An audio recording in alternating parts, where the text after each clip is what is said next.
자, 오늘 말씀은 역대하 35장 1절서부터 19절까지 말씀입니다. 35장 1절서부터 19절까지 말씀 교독합니다. 요시야가 예루살렘에서 여호와께 유월절을 지켜 첫째 달 넷째 14째 날에 유월절 어린 양을 잡으니라.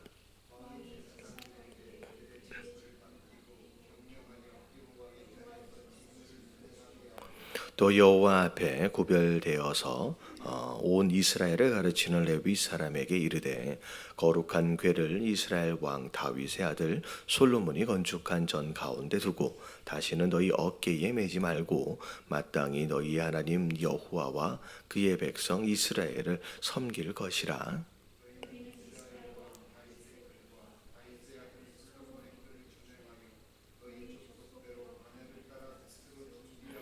너희 백성 모든 백성 너희 형제 모든 백성의 족속의 서열대로 또는 레위 족속의 서열대로 성소에 서서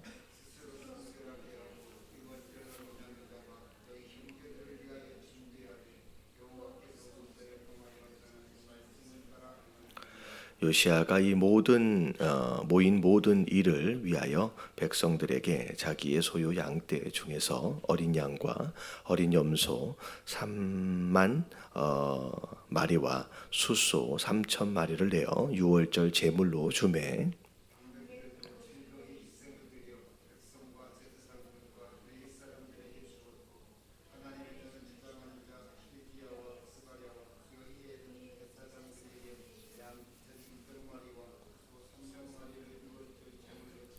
또 레위 사람들의 우두머리들 곧 고나냐와 그의 형제 스마야와 느다넬과 또 하사바와 여이엘과 요사밧은 양 5천 마리와 숫소 500마리를 레위 사람들에게 유월절 제물로 주었더라.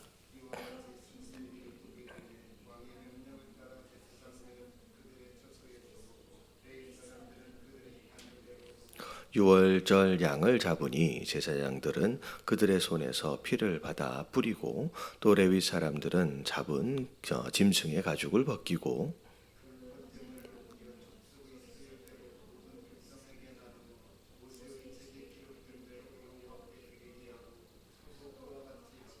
이에 규례대로 유월절 양을 불에 굽고 그 나머지 성물은 솥과 가마와 냄비에 삶아 모든 백성들에게 속히 분배하고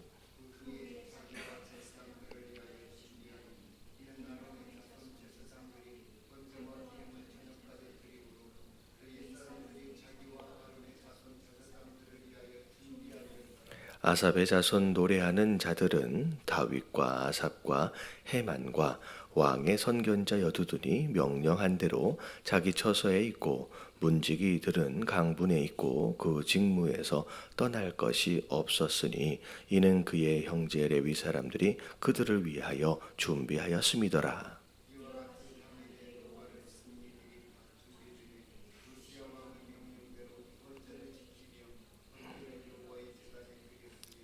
그때 모인 이스라엘 자손이 유월절을 지키고 이어서 무교절을 7일 동안 지켰으니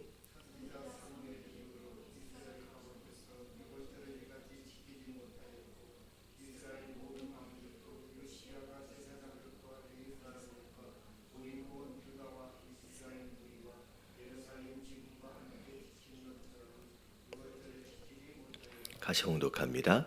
요시아가 왕위에 있은 지 18째 해에 이 유월절을 지켰더라. 아멘.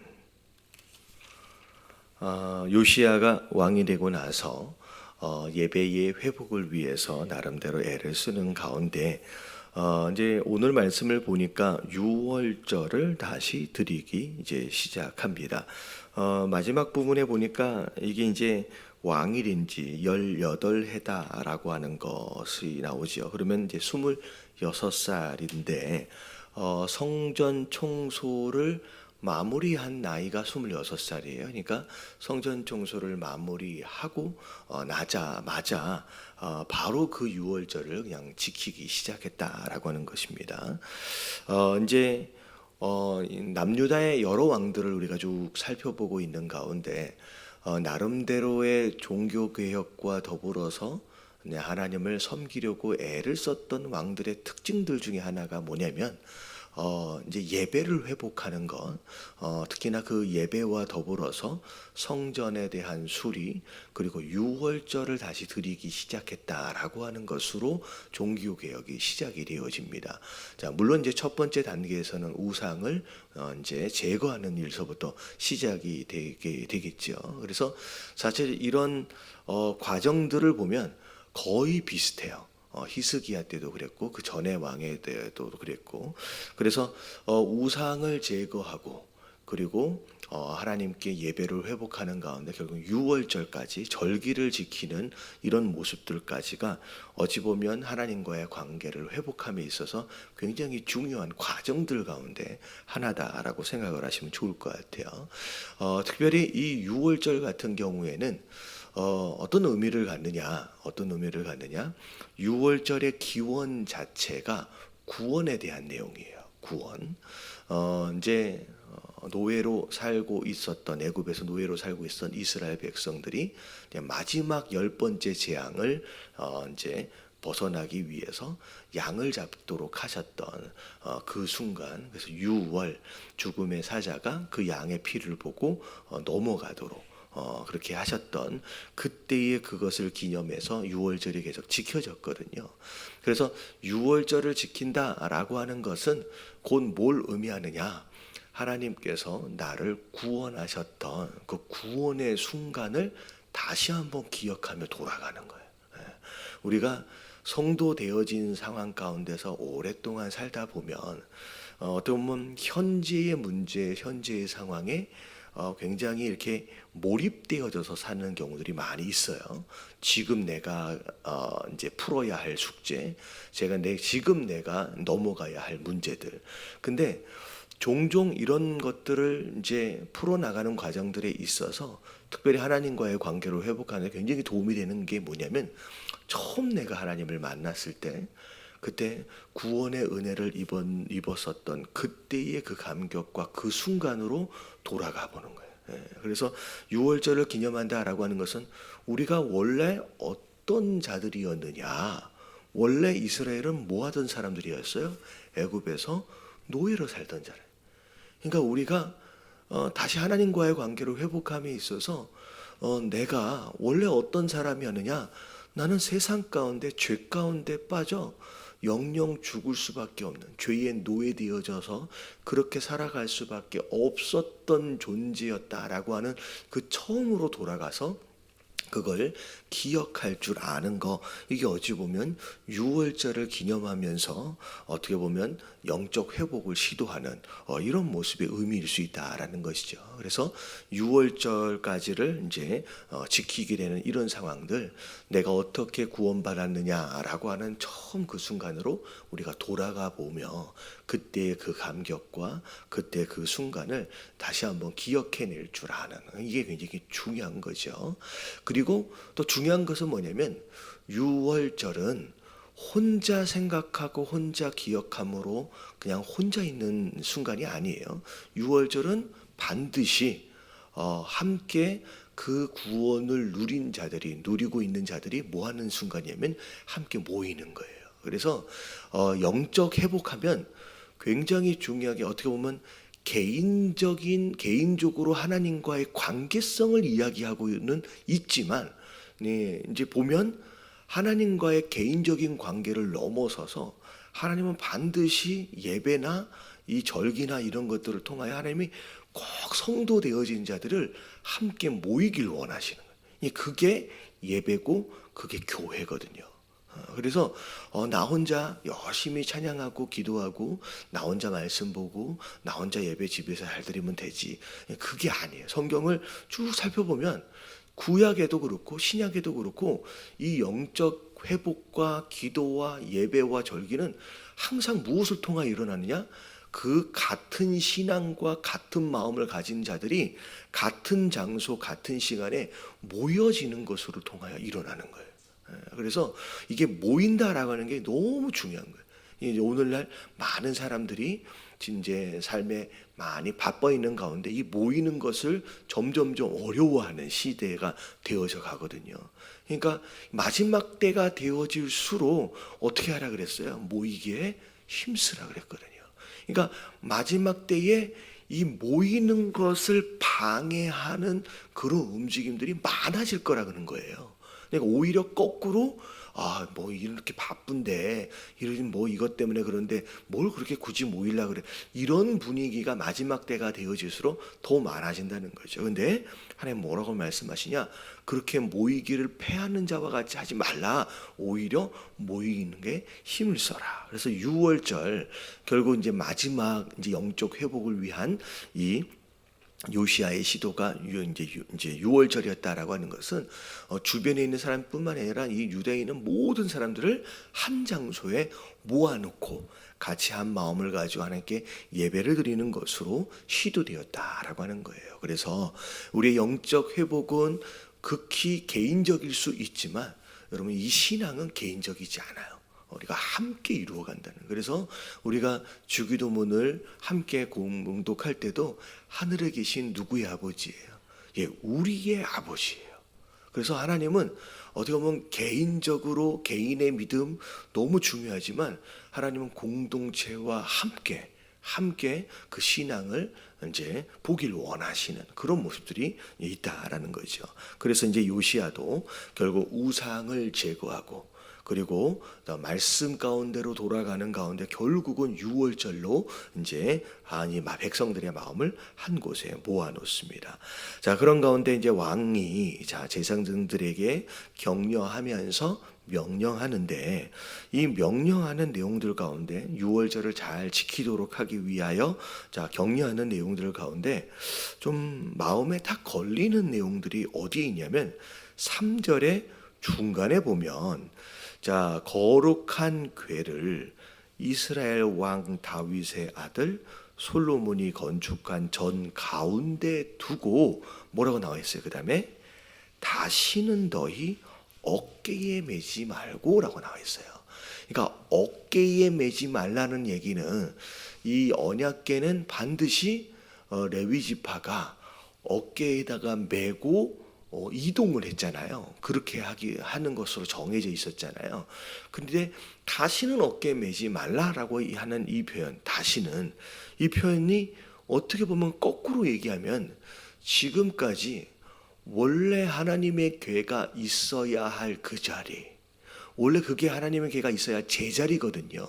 근데 그 제자리에 온전히 있지 못하고 계속 뭐 해줘 왔던 거예요. 여태껏 계속 이렇게 저렇게 계속 옮겨져 왔다라는 거예요.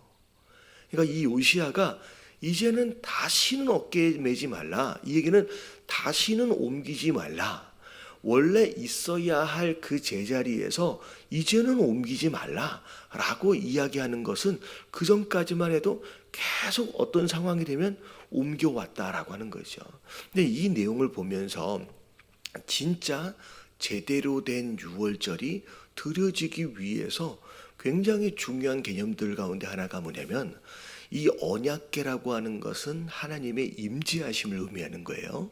그 하나님의 임재하심이, 그 하나님의 다스림이 원래 있어야 할 그 자리에서 자꾸 옮겨 다니면 된다 안 된다? 안 된다는 거예요. 우리 마음 가운데, 우리 마음의 성전 안에 하나님의 다스림, 하나님의 임재하심, 그분의 자리가 있어요. 근데 이 자리에서 이 언약궤가, 이 하나님의 임재하심이 자꾸 옮겨 다니면 됩니까? 안 됩니까? 이게 안 된다는 거예요. 그러니까 자꾸 우리의 신앙이 흔들리는 이유들 가운데 하나가 뭐냐면 그러니까 뭐가 문제냐면 원래 그 자리에 있어야 할 그분의 자리에서 그분이 이렇게 저렇게 옮겨 다니고 있기 때문이에요. 그러니까 우리가 계속 그분을 이 자리에 놨다가 저 자리에 놨다가 자꾸 옮겨놓고 있는 상황들이 되기 때문에 그게 우리의 신앙이 흔들리게 되는 원인이 된다는 거죠. 그래서 첫 번째 중요한 단어가 뭐냐면 제자리라는 단어예요. 예. 하나님이 계셔야 할 그 제자리에 있어요. 그분의 자리가 있어요.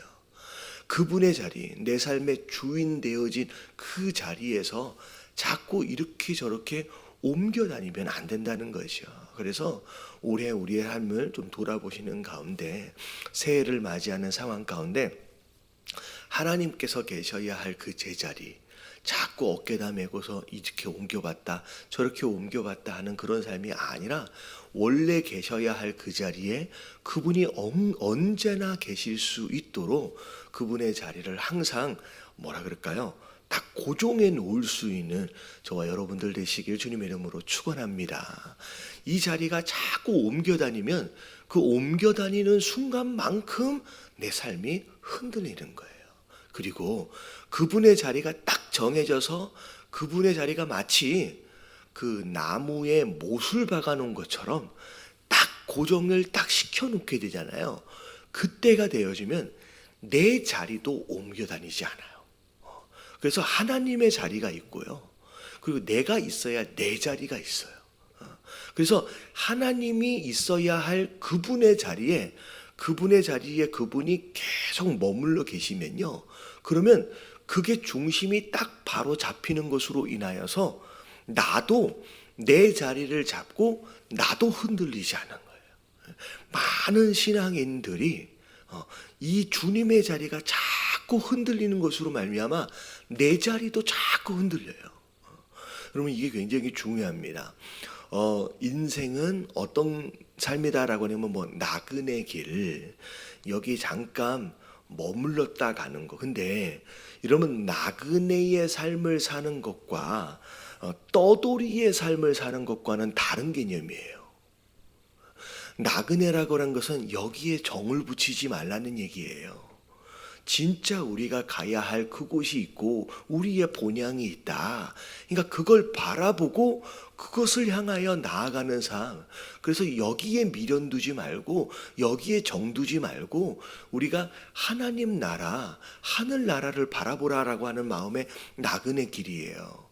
근데 이 나그네 길과 이 떠돌이하고 이게 헷갈려 가지고 떠돌이는 정처 없이 헤매는 삶이에요. 그럼 나그네도 잠시 머물렀다 갈지언정 그 자리가 있어요. 나그네도 하나님이 보내시는 자리가 있고 머물라는 자리가 있어요. 그러니까 머물라는 자리, 그 자리가 나그네일지언정 그 자리가 그 사람의 자리예요. 그리고 또 떠나라 하시면 떠나라 하신 또 그 자리가 또 그 자리예요. 근데 이 뭐라 그랬어요 방금? 떠돌이는 자기 자리가 없어요. 방향도 없고 목적지도 없어요. 그냥 헤매고 다니는 거예요. 여러분 신앙생활을 하시면서 나그네의 삶을 살아야지 떠돌이의 삶을 살면 안 되는 줄로 믿습니다. 그래서 오늘 처음 이제 기도하실 때 처음엔 6월절이고 두 번째는 제자리에 대한 내용을 여러분들이 함께 기억하시면서 기도했으면 좋겠어요. 하나님의 제자리가 어디냐, 그리고 내 제자리가 어디냐라고 하는 것을 점검하시는 가운데 여러분 떠돌이가 아니라 여러분 나그네의 삶을 사실 수 있는 저와 여러분들 되시길 주님의 이름으로 축원합니다. 자, 그런 가운데 자 이제 주월절을 지내기 위해서 이제 많은 제물들이 필요했지요. 그랬더니 7절에 보니까 요시야 왕이 먼저 솔선수범하는 가운데 많은 제물을 하나님께 드립니다. 자 그랬더니 8절에 보니까 그의 신하들도 왕이 솔선수범하는 모습을 보면서 함께 또 드리기 시작하지요. 자, 그랬더니 9절에 보니까 레위 사람들의 우두머리마저도 그들의 재산들을 내어놓으면서 함께 그 제물들을 내놓게 됩니다. 그래서 풍성하게 유월절 양을 잡게 되는 것이죠. 자, 유월절 양을 잡고서 양을 잡은 가운데 그 양을 하나님께 드릴 부분은 드려지고, 그리고 백성들과 함께 나누게 될 부분들을 솥과 가마와 냄비에 삶아서 모든 백성들이, 이거는 이제 어찌 보면 이제 무교절 때 함께 나누어 먹게 될 제물이 되겠죠. 그래서 다 나누어 먹게 됩니다. 자, 그런 가운데 15절에 보니까 원래 이제 레위 지파들 가운데서 이제 찬양을 담당하고 있는 여러 이제 각 직무들이 다르거든요. 근데 직무들이 다른 사람들은 유월절 제회물이 드려지고 있는 그 분배하는 상황 가운데서는 함께 참여하지를 못해요. 왜냐하면 그 분배가 되어지고 난 다음에 자기 역할이 있기 때문에. 그랬더니 그 일을 감당해서 처소에 머물러 있어야 할 사람들에 대해서는 나머지 레위 지파들이 알아서 그들의 몫을 잘 준비해줘서 대신 준비해 주는 것으로 마련을 해주게 되고, 그 사람들은 자기가 해야 할 일에 이제 직분에 감당할 수 있게끔 집중할 수 있도록 도와주게 됩니다. 그래서 이제 유월절 행사가 쭉 진행되어지는데, 이 제사장이 감당해야 할 직분, 직무가 있고, 레위 지파가 감당해야 할 직무가 있는데, 이것을 이제 체계적으로 다 나누어서 이제 그것이 빈틈이 없이 잘 진행되어질 수 있도록. 하지만 그 직무들을 감당하는 것으로 말미암아 자기의 몫을 챙기지 못하는 일이 벌어지지 않도록 다 이제 누군가가 이제 미리 준비해서 마련을 해주고 하는 이런 모습들을 보면서 어찌 보면 우리가 이제 교회 안에서 여러 가지 봉사의 일들을 감당하고 하면서 그런 일들이 있는 거 아니야. 자기가 맡은 일들에 충성을 다하여 일들을 감당하는 가운데, 그 다음에 뭐 하라 그랬어요? 내 일을 돌보고 그 다음에 또 누구 일을 돌봐줘요. 남의 일을 돌봐준다라고 하는 것은 남이 하고 있는 일들, 어찌 보면 그 일들로 인하여서 마땅히 이제 뭐라 그럴까요? 뭐 예를 들어 이래요. 너무 어떤 일들이 많이 바쁘는 가운데 밥을 챙겨 먹지 못하는 상황이 만약에 벌어졌다. 그러면 누군가는 그 일들을 감당하는 가운데 저 사람이 바빠서 밥을 못 챙겨 먹는구나 라고 하는 것을 관심을 가지고 돌아볼 줄 아는 거예요. 그래서 저 사람에게 내가 미리 좀 준비를 해놨다가 이따가 끝나면 먹을 수 있게끔 내가 해줘야지 라고, 이게 그런 배려와 관심들이 있어지는 가운데 끝나고 너 밥 못 먹었지? 여기 내가 준비해놨어 라고 해서 챙겨주는, 이게 사실 이 모습이라는 거죠. 그래서 우리가 교회 안에서든 여러 가지 봉사 일을 감당을 할 때 내 일과 더불어서 누군가 그 일들을 감당함에 있어서 불편함이 없는지를 돌아볼 수 있는 여유, 이게 굉장히 중요해요. 왜냐하면 정말로 부흥하고 아름답게 세워져가는 교회의 모습이 바로 이런 거예요. 서로 격려하고 서로 도와주고 서로 모자란 부분이 있으면 챙겨주고, 그리고 그것으로 인하여 못하는 부분들이 있으면 오히려 몰래 이렇게 챙겨놨다가 또 도와주고, 이게 성장하고 아름답게 세워져가는 교회의 모습입니다. 근데 반대로 이게 어떻게 보면 망가지는 교회의 모습을 보면 서로 일을 하면서 이건 잘못됐느니 저건 잘못됐느니 서로 막 지적하는 거예요. 그러면 일을 하면서 굉장히 마음이 힘들어요. 그런 지적들과 서로에 대한 비판들과 이런, 그러니까 이게 교회가 이런 거예요. 다 잘 될 수는 없어요. 그러니까 잘 되지 못한 것들을 지적하기 시작하면 그때부터는 이제 교회가 이제 어려워지는 거죠. 근데 잘 못 되어진 부분들을 이건 내가 도와줘야 되겠구나라고 나서서 솔선수범하여 배려하고 격려하고 도와줄 줄 알면, 여러분 그 교회는 봉사일을 감당하면서도 시험 들 일이 별로 없어요. 왜? 함께 도와주고 격려하니까. 여러분 예담교회가, 저는 그런 교회가 됐으면 좋겠습니다. 그래서 서로 격려해주고 챙겨주고, 그래서 함께 봉사를 하면 함께 모여 있는 것 자체가 너무 기쁠 수 있는 그런 공동체가 되어야 한다라고 하는 것이죠. 자, 그런 가운데 6월절이 다 마치고 나니까 이제 마지막 마무리의 18절에 보니까 사무엘 선지자가 있었던 그 일에, 그러니까 어떻게 보면 거의 200년 전이에요. 200년이 넘는 시간이죠. 근데 그때하고 비교했을 때 그 전까지만 그 이후에 이렇게 성대하게 이 유월절을 지내본 적이 없다라고 얘기할 정도로 어떻게 보면 이제 그 정말로 애를 썼던 그런 이야기가 될 수도 있겠지만 그동안 이 유월절을 얼마나 잘 지내지 못했느냐라고 하는 것을 이제 거꾸로 이야기하는 내용들이 되겠죠. 자, 그런 가운데 오늘 우리 함께 기도하실 때 하나님, 결국은 영적 회복은 우상을 제거하는 일에부터 시작해서 유월절까지 오는 거예요. 그래서 우리가 영적으로 하나님과의 관계를 회복한 부분에 있어서 오늘 함께 기도할 때 유월절을 기억하게 하여 주시옵소서. 내가 구원받았을 때, 내가 구원받기 전에 어떤 존재였는지를 내가 스스로 돌아보는 자가 되게 하여 주시옵시고, 특별히 유월절이 모든 성도들이 모여서 한 마음 한 뜻으로 하나님께 예배하는 이런 내용들이 되어지는 것처럼 하나님, 우리 예담교회가 한 마음 한 뜻으로 모이기에 힘쓰는 그런 교회가 되어질 수 있도록 해달라고 함께 기도해 주시면 너무 좋을 것 같고요. 그리고 제자리, 하나님의 제자리가 있고요, 그리고 우리의 제자리가 있어요. 자꾸 하나님의 교회, 하나님의 임재하심이 있는 그 장소를 자꾸 옮겨 다니는 자들이 되지 않게 하시고, 우리 또한 내가 있어야 할 제자리에서 자꾸 옮겨 다니지 않게. 그래서 나그네의 삶을 살아야지 떠돌이의 삶을 살면 안 된다라고 하는 그런 기억하시면서 오늘 함께 기도하며 하루를 시작하도록 하겠습니다. 자, 기도합니다. 시작.